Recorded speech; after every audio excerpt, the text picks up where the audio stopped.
Hello friends, welcome back to our channel Papiya's ঘরোয়া cooking. তোমরা কেমন আছো? এটা আমাদের রান্নার 4 নম্বর ভিডিও।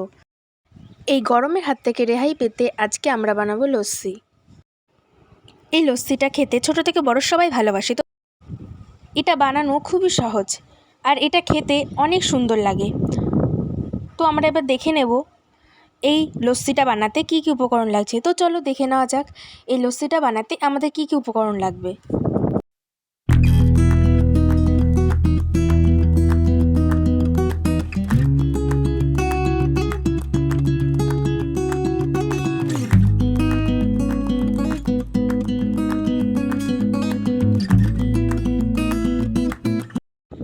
প্রথমে এখানে আমরা নিয়ে নিয়েছি টক দই, এরপর নিয়ে নিয়েছি চিনি।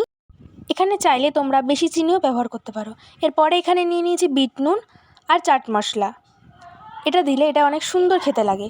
এরপর একটা মিক্সিতে আমরা নিয়ে নেব টক দই। টক দইটা ঢেলে দেওয়া হয়ে গেলে এর মধ্যে এবার দিয়ে দিতে হবে পরিমাণ অনুযায়ী চিনি। চিনি দেওয়া হয়ে গেলে এর মধ্যে দিয়ে দিতে হবে বিট নুন আর চাট মশলাটা। এগুলো দেওয়া হয়ে গেলে এর মধ্যে এবার দিয়ে দিতে হবে ঠান্ডা জল। অবশ্যই এখানে ঠান্ডা জলই ব্যবহার করতে হবে, না হলে এই লস্যিটা একদমই খেতে ভালো লাগবে না। এবার এটাকে মিক্সিতে ঘুরিয়ে নিলেই তৈরি হয়ে যাবে আমাদের লস্যি। ভিডিওটা ভালো লাগলে অবশ্যই লাইক, কমেন্ট এবং সাবস্ক্রাইব করে দেবে। আজকের জন্য এই পর্যন্তই, টাটা।